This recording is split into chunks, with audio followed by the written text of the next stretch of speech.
Time travel की घटना के पुलिस को मिले सबूत। रात के 11 बजे सड़क पर लोगों के सामने अचानक से एक आदमी आ जाता है, जैसे वहां कोई जादू से प्रकट हुआ हो। दोस्तों, जून 1951 की रात करीब 11 बजे न्यूयॉर्क के टाइम्स स्क्वायर पर अचानक एक आदमी लोगों को दिखाई दिया, जिसने पुराने जमाने के कपड़े पहने हुए थे। किसी को समझ ही नहीं आया वह आदमी इस जगह पर कैसे आ गया। और दोस्तों, उस आदमी को देखकर ऐसा लग रहा था जैसे वह खुद भी काफी हैरान है कि वो इस जगह पर अचानक से कैसे आया। और मेट्रो की रिपोर्ट के अनुसार जैसे ही वह आदमी सड़क को क्रॉस करने के लिए वहां से चला तो एक कार ने उसे टक्कर मार दी और उसी वक्त उस आदमी की मौत हो जाती है। और जब पुलिस ने इस आदमी की तलाशी ली तो उसके पास हैरान कर देने वाली चीजें मिली। घोड़ा गाड़ी की सफाई करने का एक बिल, जिस पर पता लिखा था लेक्सिंगटन एवेन्यू। ये पता 1951 की किसी भी एड्रेस बुक में मौजूद नहीं था।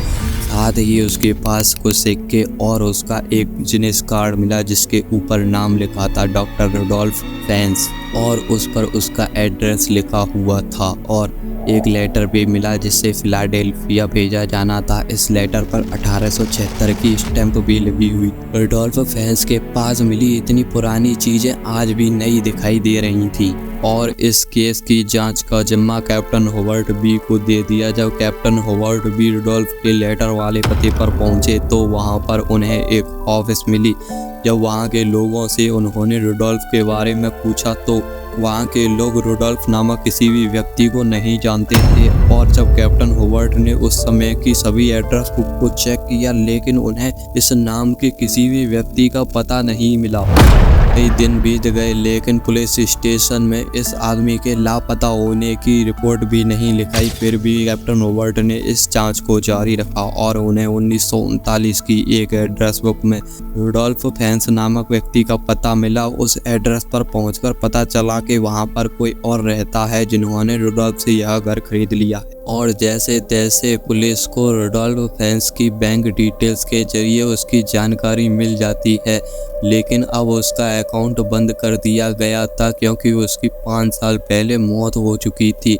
लेकिन अभी भी उसकी पत्नी जिंदा है, जो फ्लोरिडा में कहीं रहती है। कैप्टन हॉवर्ड ने फ्लोरिडा का वो एड्रेस भी ढूंढ निकाला जहां पर उसकी पत्नी रहती थी और अपनी टीम के साथ वहां पर पहुंच जाते हैं। और रुडोल्फ फेंस जूनियर की पत्नी ने जो उनको बताया उससे पुलिस के होश उड़ गए। उसने बताया कि रुडोल्फ फेंस सीनियर उसके ससुर थे, जो कि साल 1876 में लापता हो गए थे। वो अपने घर से सैर करने निकले थे और फिर कभी वापस नहीं लौटे।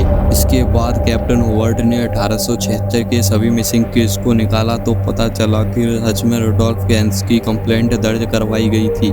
इस 1876 की कंप्लेंट में जो गुमशुदा आदमी का हुलिया बताया गया था वो 1951 में मारे गए आदमी से हूबहू मिलता था। कैप्टन हॉवर्ड ने अपने सबूतों से ये तो साबित कर दिया कि 1876 में मिसिंग रिपोर्ट वाला शख्स और 1951 में कार एक्सीडेंट में मारा गया शख्स एक ही है। लेकिन दोस्तों, ये दोनों आदमी एक ही हैं, तो 1876 वाला लापता आदमी 1951 में कैसे पहुंच गया, जो यह दावा करती है कि रुडोल्फ ने समय यात्रा की थी। और आज तक इस बात का कोई भी जवाब नहीं दे पाया है। दोस्तों, वीडियो को लाइक और ऐसी अनसुनी रियल स्टोरी सुनने के लिए हमें सब्सक्राइब और बेल आइकन को ऑन कर लीजिए।